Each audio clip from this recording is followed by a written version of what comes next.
Okay, so we are on book 1, right, for Lure the Light. The book is titled The Lawless Frontier. There's 14 pages, and we're going to go ahead and start on page 1, entitled These Bad Lands.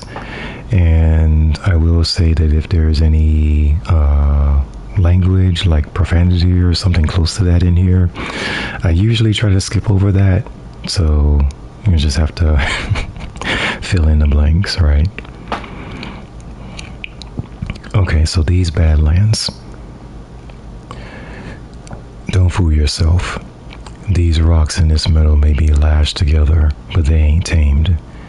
This far out, the only law is outlaw. The only justice, last rights. So walk careful, head on a swivel, hand on the hilt, all that. 'Cause that glare you feel is the narrowed eyes of ill intent aimed at your honor, your heart, your head. And know this, your every step is set upon bloodied ground. The whole of the shore, this is a wasteland built where a few sought to survive. In the dim light of a lost age, this wild frontier was a fleeting hope turned final resting place, a graveyard at the end of existence. Some say you can still hear the screams, echoes of the lost, and ringing from just out of sight. Don't believe them. That's just the stretching and bending of the supports, old metal moaning in the celestial breeze, the grinding of scrap and stone calling out, giving warning. These tethered lands be not safe. This twisted reef be not kind.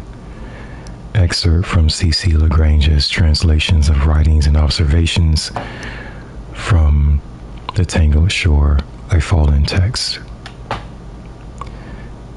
There is no way that's a direct translation. Cade 6.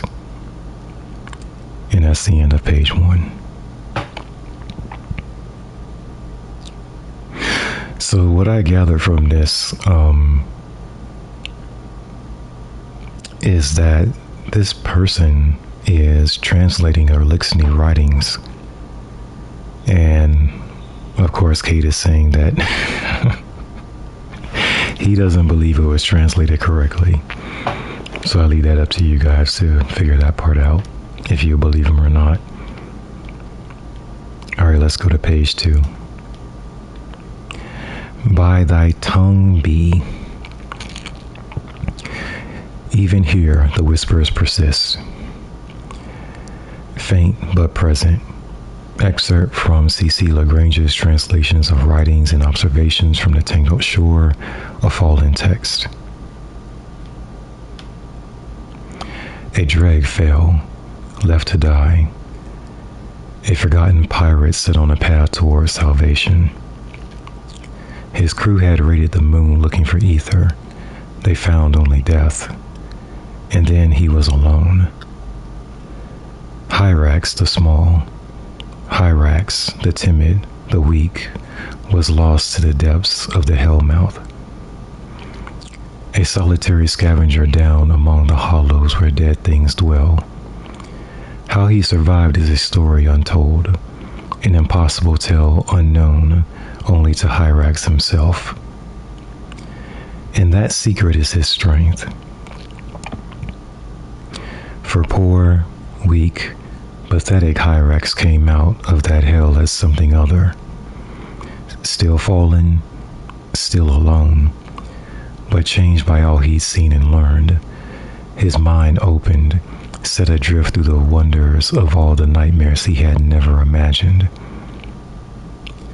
Some say he spent his time hidden in the shadows of that cruel land, scouring the mysteries of the world's grave. Others suggest he peered into a hateful shrine and found truth in the unutterable horrors whispered from the abyss. Truth is, only Hyrax knows. Truth as simple as it is puzzling. Yes. Yes, he did. Scour the grave, hear the whispers. Only then could all that follow transpire. For a lowly dreg to rise from their docking to stand as a baron is rare enough, but that a fallen of any stature could crack the layers of understanding that barricade the known universe from the ascendant plane is more than improbable. It was impossible until it wasn't. For Hyrax succeeded where so few have. He crafted his own throne world and began a monstrous quest to expand his knowledge, etching his harshest truths upon his enemies, and his work had progressed unchecked. It is his name the children do not speak when sharing tales of the haunting of Nemesis. It is his blood that paladins and corsairs alike wish to spill for the slaughter at Gaspra. Hyrax the Twisted, Hyrax Ascendant, the mindbender whose tongue is a weapon, whose experiments seek to unravel sanity and reshape imagination that his subjects may become other, tools of his vile bidding. And so the warnings spread. When the fallen who speaks in the language of the calls, do your best not to listen, for once his words take hold, your will shall fade, replaced by its antithesis. And then, like that poor, weak, fallen dreg, you too will know darkness. You too will be alone. And that's the end of page 2.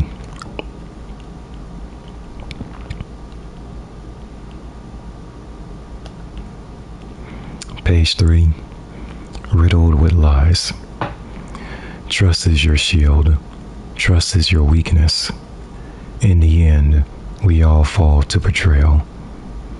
Excerpt from C.C. Lagrange's translations of writings and observations from the Tangled Shore, a fallen text.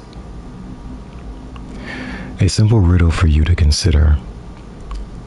Only truth can conquer lies, but what is truth, and in whose eyes? What then of the butcher of Bamberga? What then of the Psych Horde's slayer, the terminus of the Grey Legion, the sliver of the shadowed veil, the bandit of Old Bassa, the dire siren of Valian's reprieve? What then of so many who are one, a single scourge, responsible for the very tragedies? The trickster, the liar, silver-tongued Erascus, the wit. She who bartered with the spider and nearly cost him his life. She who swindled a dozen bounty hunters that she alone may profit. So many tales of Erascus's sleight of hand and tongue and mind. The enemy who has won battles where no battle was fought, who has killed more rivals than have ever risen to challenge her. What is known and unknown, none can say, and the sly prankster would have it no other way. Of all the barons marked by scorn, it is Erascus to fear, for her greatest weapon is the dissolution of truth. She will give you certainty only to reshuffle the deck. She will grant you your desire only to reveal it is truly regret. If this realm can allow for gods, then she may be the first among devils, unknowable, unpure. Her tongue will cut you down long before your body falls. If you don't believe, if you find yourself questioning the depths of her deceit, ask yourself a simple question. Did you kill her? And if you did she die? If the answer is yes, her trap is set. If your answer is, it's okay, you don't have to say it. Maybe you will survive out among these wild shores longer than most, though maybe not as long as you like. And that's the end of page 3.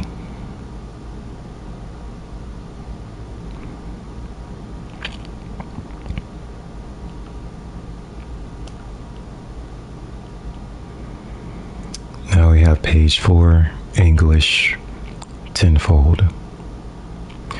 Be wary of those who would do you harm, yourself included.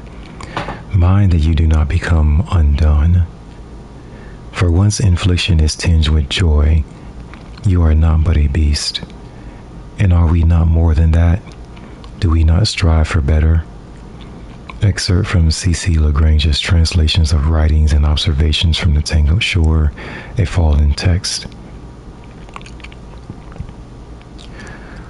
It was Rexus Vaughn who saw to the final days of the House of Wolves.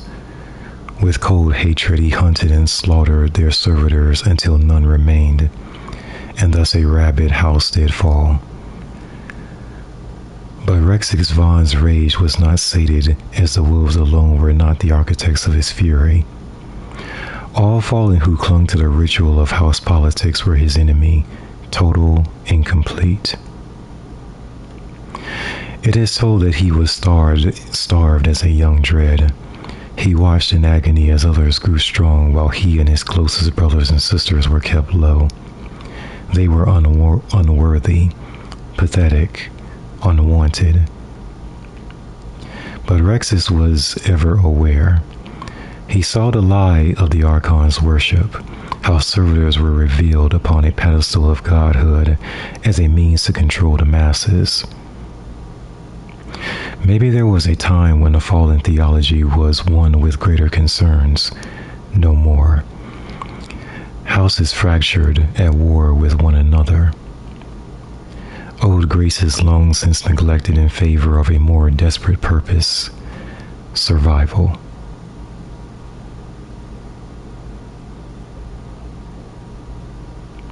While cast low, Rexus found strength in his growing hatred. Only when he found common disdain among those twisted outcasts who would call themselves scorn, who wore their hated derision as a badge of honor, did Rexus also find an outlet for his anger. His new brothers and sisters saw great value in his unchecked aggression. They were all a bit mad in their own right, all a bit twisted. But where others slipped toward insanity, Rexus's mind and intent were clear. The agony of a terrible death was his aim, the target of his wickedness, the very servitors he had been denied, the very machines that sustained the fallen.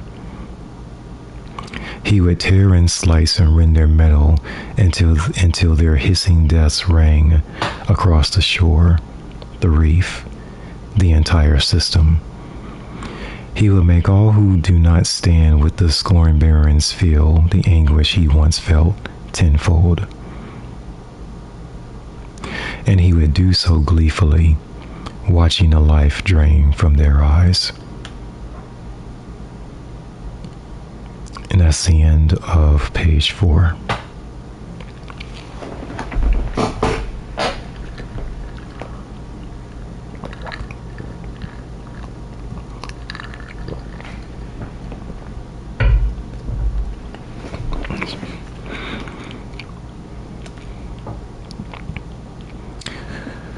Page 5, a blind eye toward tomorrow. They who draw mustn't always draw first, for it is not speed that kills, but the eye, keen and sharp.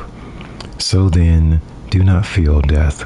See it, know it, and it shall manifest upon the trigger's embrace.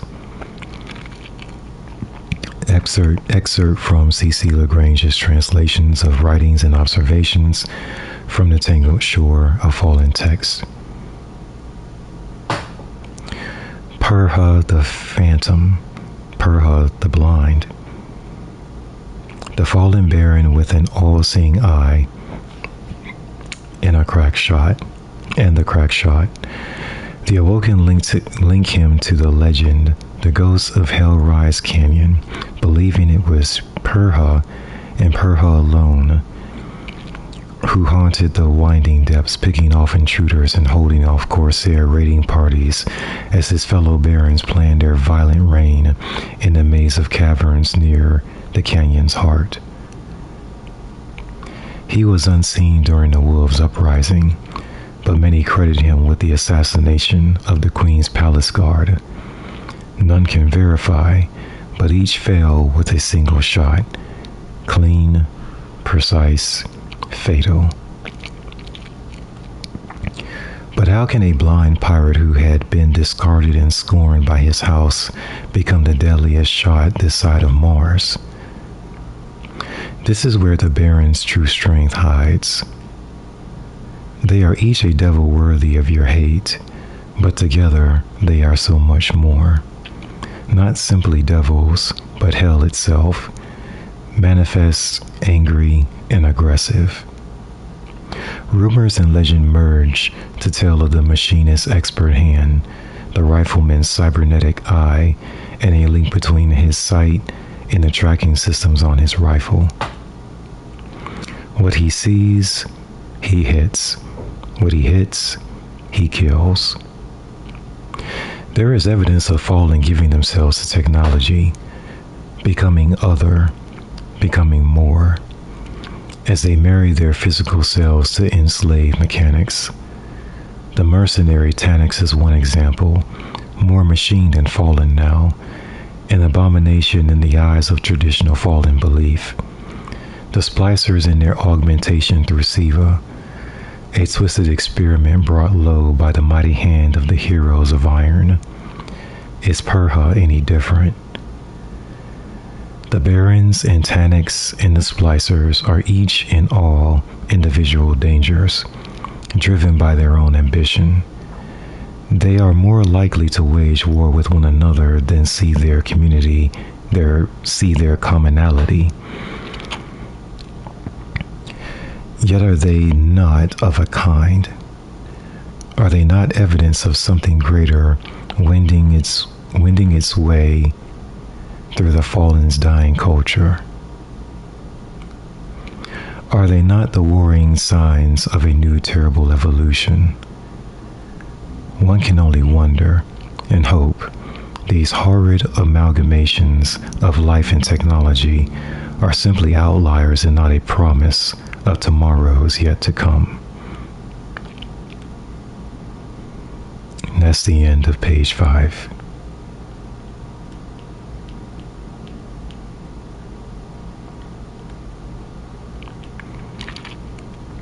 Page 6, The Ragged Valley Sprint.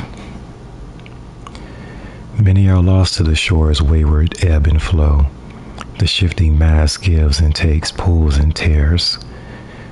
The ground beneath ever uncertain, so tread carefully as other dangers distract. But death lingers, its grip loose but present, waiting to take hold, waiting to embrace all who walk these tangled lands. Excerpt of C.C. Lagrange's translations of writing and observations from the tangled shore, a fallen text. The Ragged Valley is long and harsh, and no valley at all, not by traditional definition. Its hollow length runs between a series of lashed asteroids on the shore's far western edge. They call it a valley to be poetic, but in truth, it is simply the chaotic space between massive rocks that scrap and smash into one another in a violent dance. The distances from mass to mass ebb and flow without warning, a constant, deadly repositioning of the landscape. That ever-changing hollow is the valley. Only the mad and desperate would dare run its length. with one exception: Yavix, the writer. The reason she made the run changes with the telling. You know she is neither mad nor desperate, what with her skills on a pike and killer determination. But the run itself, it's a legend as awe-inspiring as any Guardians, save the fact Yavix is a wicked beast and better off dead. The story goes. She was running ether, or making off with lost Golden Age tech. Some say Clovis Bray science. Others tell it was drivers from the Forgotten War mine. Or maybe she just dropped a Guardian and was running full throttle from a fire team set on revenge. A common theme this far out. Or was it pride? Did a captain or a Kale or an Archon challenge her ability to ride? Did Fikrul? After all, their relationship is complicated. None of that matters, not to me.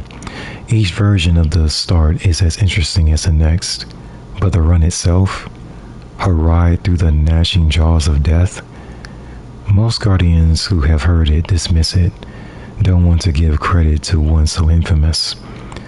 The Scorn Baron with the blood on her hands, the loot in tow, and her burner set to top speed. But she deserves it. Don't believe me? Don't believe me. Ask Marcus Wren. He wasn't there that day, but he'd heard the tale and couldn't believe. So he made the run himself. 4 goes. No dice. Run resurrection. 4 sparrows busted to rubble.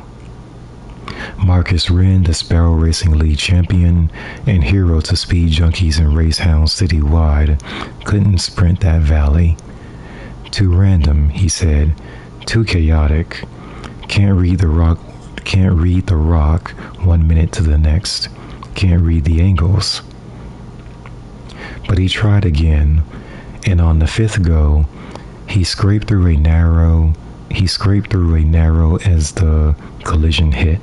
He'd made it. The impossible was possible, though he refused to admit Yavix could have done the same. Not that it mattered. That Wren had come out alive proved it could be done, and if it could, why not Yavix? Not that Yavix ever cared for validation. Not yours, not Wren's, not any Guardians. Not any Fallen's, not anyone's. She took pride in recognition from her brother and sister Barons, and no others. That's the end of page 6.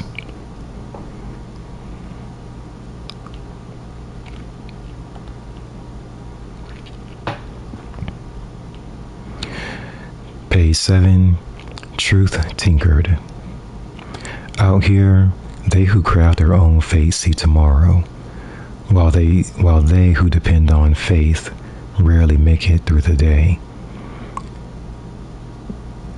Excerpt from C.C. Lagrange's translations of writings and observations from the Tangled Shore, a Fallen text. If you had not heard of the machinist before, know that others had. While her crimes may not live in infamy in the hearts of city dwellers, the reef and its awoken know all too well her long reign of terror.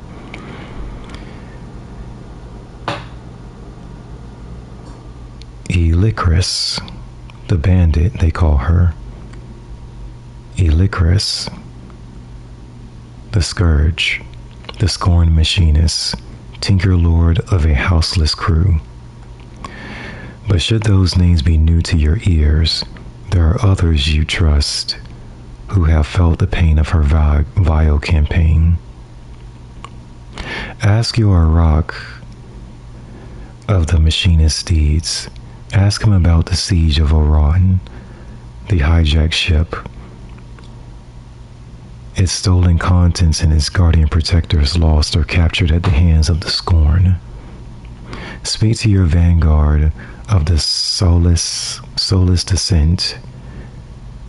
More guardians failed, and an armory stripped of its cash. The lowly dreg who challenged tradition only to be cast aside, the lowly dreg who found her own strength in a troubling bond with forsaken kin. She grew strong as an outcast, grew mean, then found her purpose with the guidance of a preacher of sorts and a new, more driven crew. Now then, the question you must ask yourself: had you known of the Baron's deeds, had you heard tell of the machinist's crimes, could you have changed the path tread from there to here, from yesterday to today? Better yet, your vanguard, your factions, your friends and allies, what all have they kept from you? If they spoke not of the scorned barons, if they issued no warnings, it is because they simply did not see the full scale of the danger.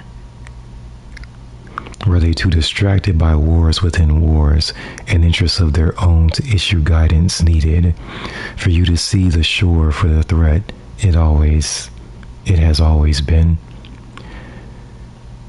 Perhaps giving guidance that may well have saved countless lives, or at least one life in particular. Perhaps giving guidance that may well have saved countless lives, or at least one life in particular. And that's the end of page 7.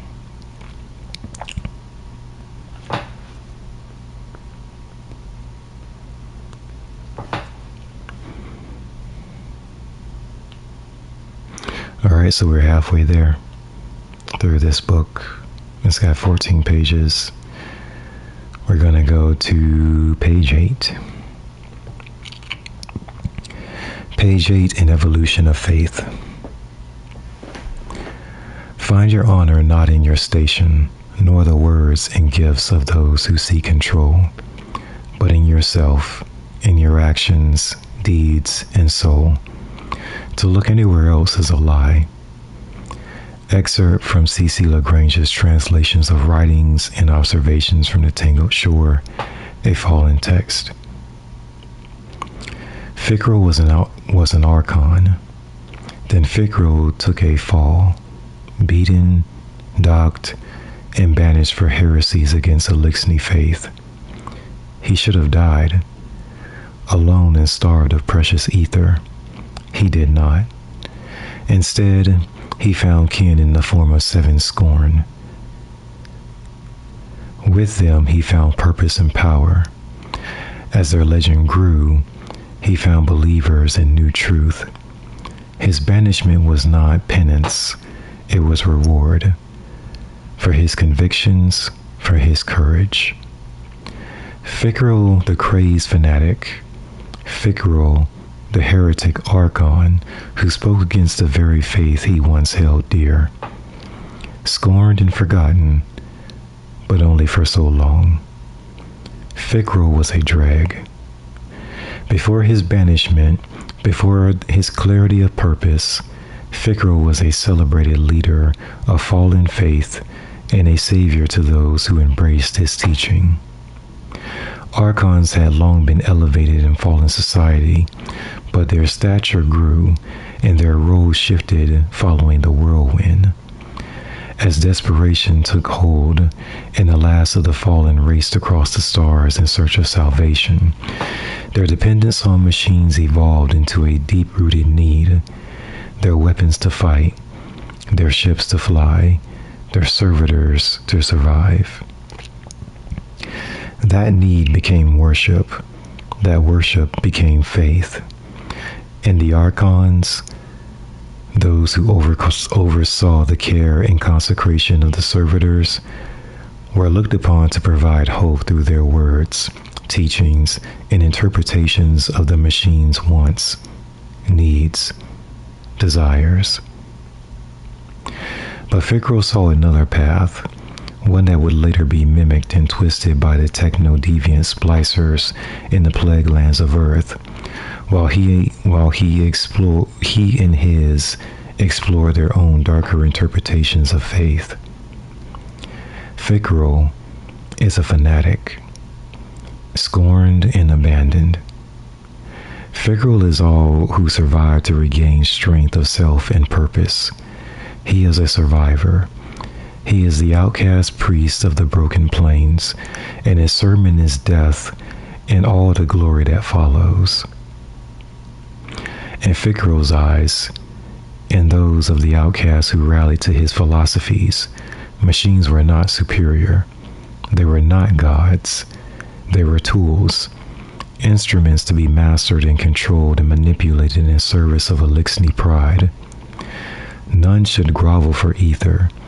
None should have their honor bound to the whims of manufactured deities. But the evolution of Fikrul's faith did not end there. If the machines, the very things that had regulated the whole of their existence, were tools, why not life itself? Why not death? There are many tales of the time between Fikrul's fall and his rise again as spiritual leader of the scorned barons. His struggle to find strength as a battered dreg, his journeys across the system to challenge his faith, his joining with the other outcasts who were scorned, and his eventual union with his father. The only thing that matters, however, when confronting the dangers of Fikrul is this: he is a creature of faith, and his faith is the antithesis of all who stand in the light. That faith has raised an army. That army will baptize all who challenge its purpose in an unending sea of death. They will never stop. They will never give in, because they know they are right, and everything you stand for is wrong. That's the end of page 8.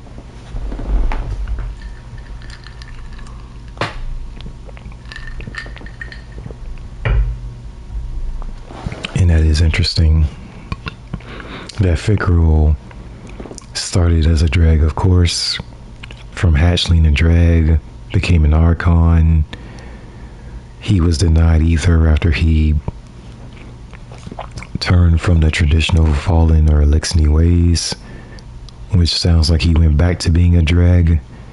And then when he joined the Scorned Barons, he got enough ether to become an archon again, seems like.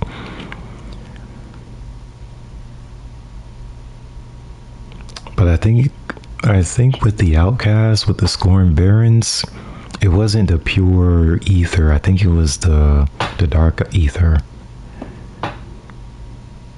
which made him turn from Eliksni to Scorn. But you guys can correct me on that one. Let's go to page 9.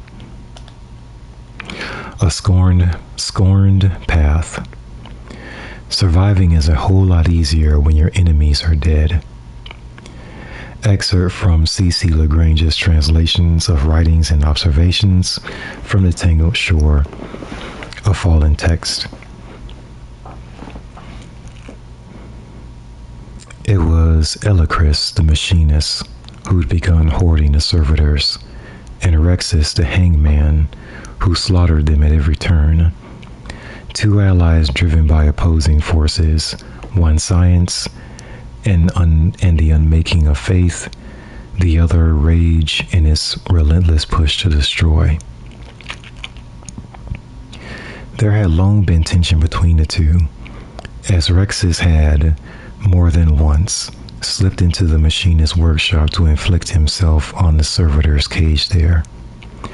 Fikrul, the fanatic, their spiritual leader and one-time archon priest, watched patiently as their rivalry grew.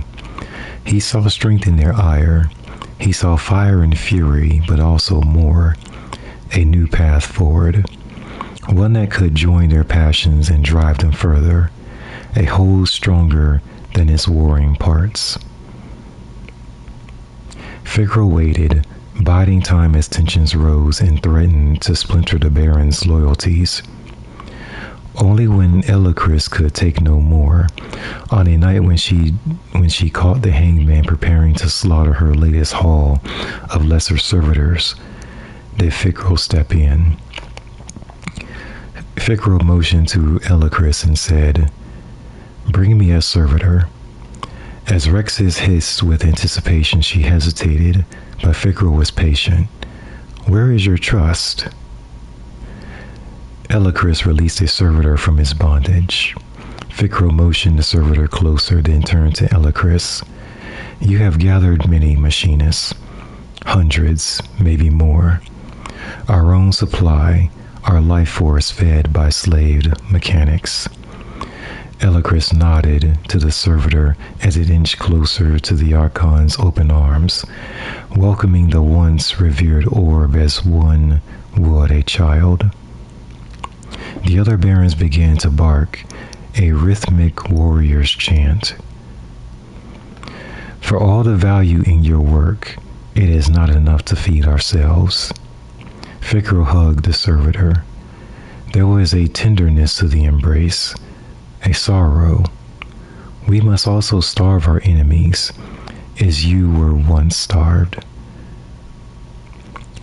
With a blur, Figro's lower arms unsheathed and triggered a pair of polished, sparking shock blades, as were we all. The servitor, still held in the clutches of the Archon's powerful upper arms, cried a shrill, digital retch, pain mixed with confusion as the blades carved its outer shell and plunged deep into the core of its systems. Ether hissed and sprayed. Ficro released the machine's silent shell as it clung lifeless to the ground. He turned to Elacris. "Do you see?" Elacris smiled. She was ever the brightest among them, though her focus could lose clarity when she became frenzied. The barons had long been trouble for the awoken and fallen of the reef, but that trouble had been limited to hit-and-run tactics. What Ficro had just presented was a new way. Ficro stepped to Rexis. "Do you see?" The brute barked in response. "Kill them all." Ficro laughed. "Not all, Hangman. Just the ones we do not need."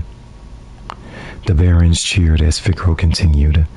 "Every servitor, any servitor, bound to a house is now a target, until none remain but those upon whom we feed." And that's the end of page 9.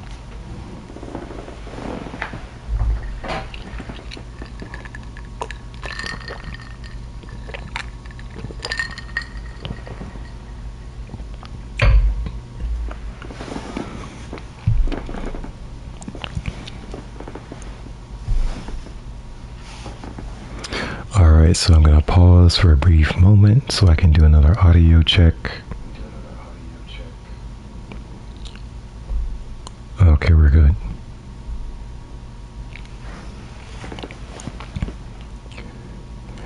Page 10. A gift of madness. The song of the grinding stone calls like pain sirens, shrill and uneven. Its melody is a warning, yet still they come. Adventurers, bounty hunters, scoundrels, and unwanted. Here they find purpose, or hide from those worlds beyond, those polite lands which heroes strive to reclaim. There is no reclamation here. The shore is ever wild, and so shall it remain.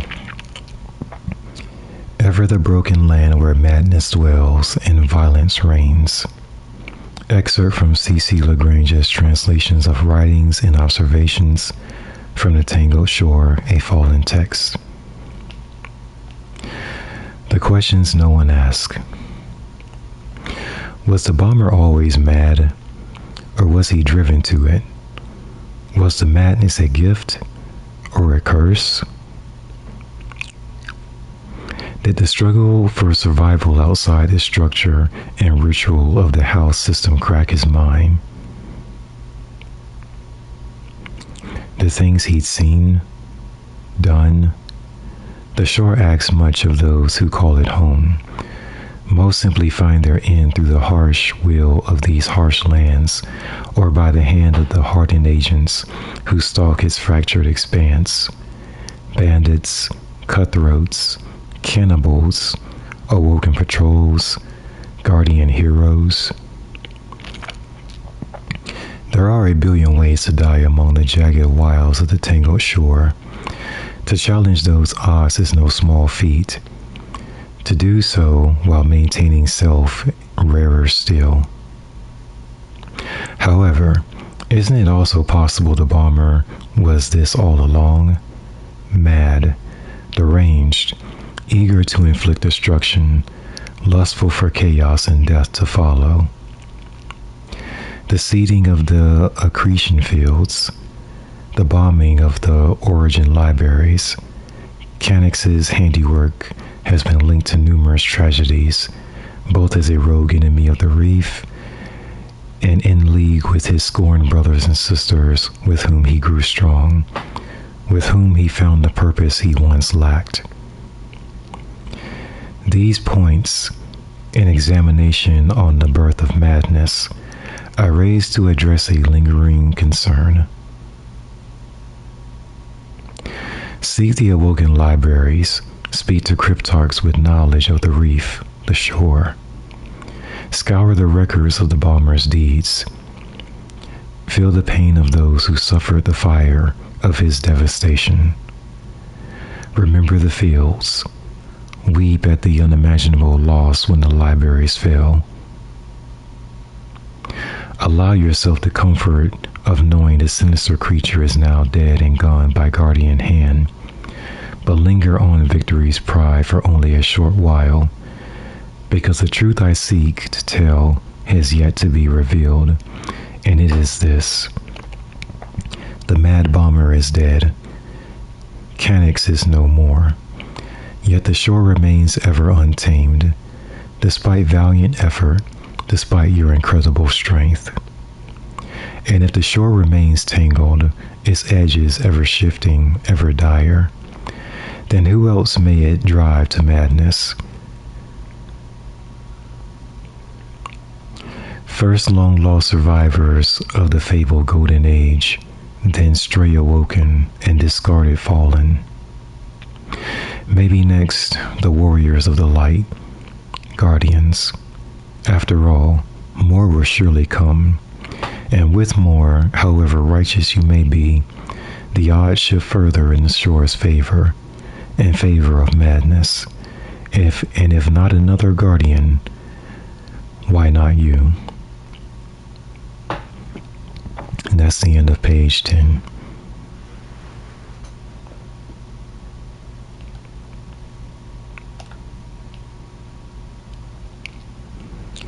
Page 11. No heroes here. Every inch of ground beyond the city walls is dangerous. Safety is not guaranteed.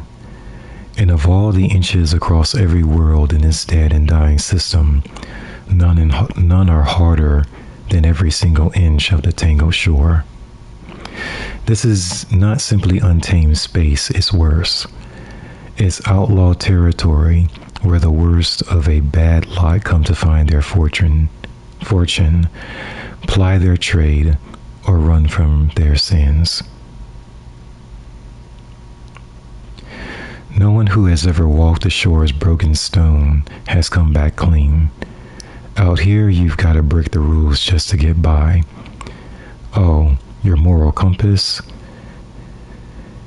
You better hope it's on the fritz, 'cause doing the right thing will only get you killed, unless you're strong enough to do it the wrong way. So, walk tall.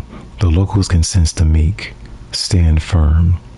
Backing down will only see you trampled, and aim true. Each miss could be your last. Otherwise, go home. The shore ain't no place for heroes anyway. And that's the end of page 11.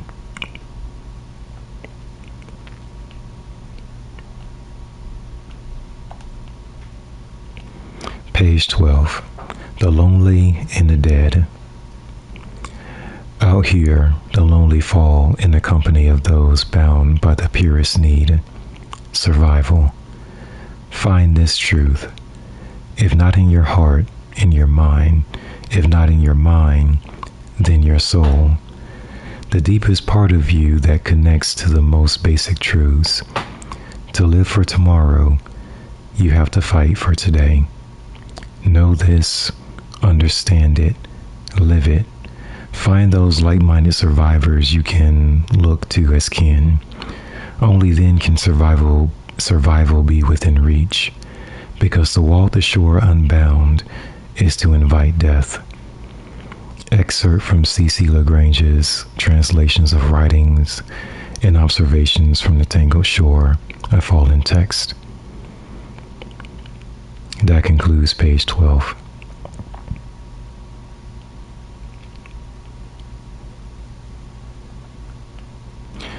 Page 13. The Sad Story of Eldred Rush. I'll tell you of Eldred Rush. He didn't come out this way looking for trouble. He ain't a fool, neither. He knew trouble waited. He just didn't care. Couldn't, some would say. Eldred was a prospector of sorts, digging around these parts in search of memories he considered gold. He had a mission, personal and pure. Find a rock on which his people fell. Some tell that he was the first guardian to walk this deep. It's not true, but fits his tale and makes for a better legend. Lonely Eldred walked these lashed lands cycle upon cycle, avoiding conflict when he could, but always hitting back when push came to shove. He was a gentle man, but violent when riled. Eventually, he found a spot where ancient survivors of an ancient collapse huddled and died. There, at the sight of all he had lost, in an old life that was long since beyond his grasp, Eldred buried the dead he could not remember, but felt in his heart. Never saw Eldred again. No one did.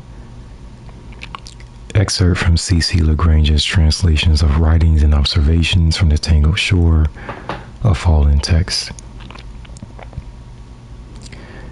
That's the end of page 13.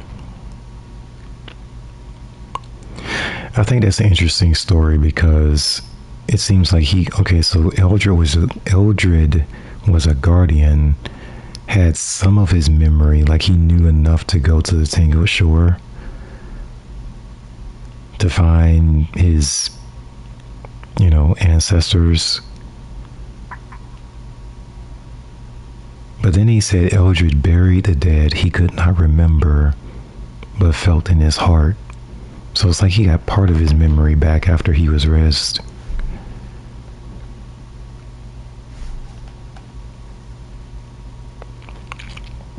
Okay, last page. 14. Page 14, gotta do more than shoot.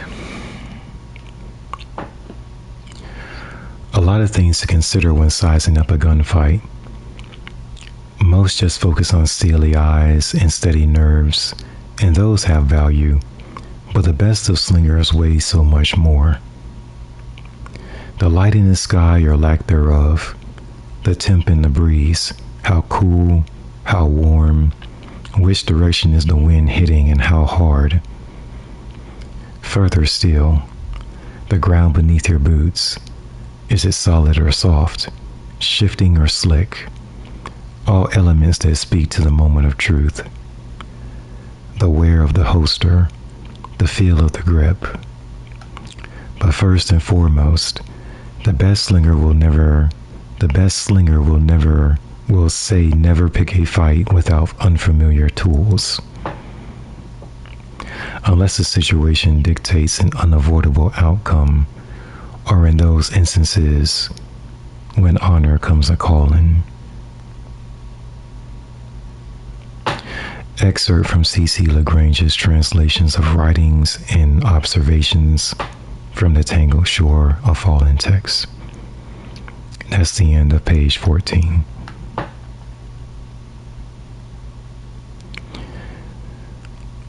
Okay, so let me go over this again. It says, but first and foremost, the best slinger will say, never pick a fight with unfamiliar tools, unless the situation dictates an unavoidable outcome, or in those instances when honor comes a calling.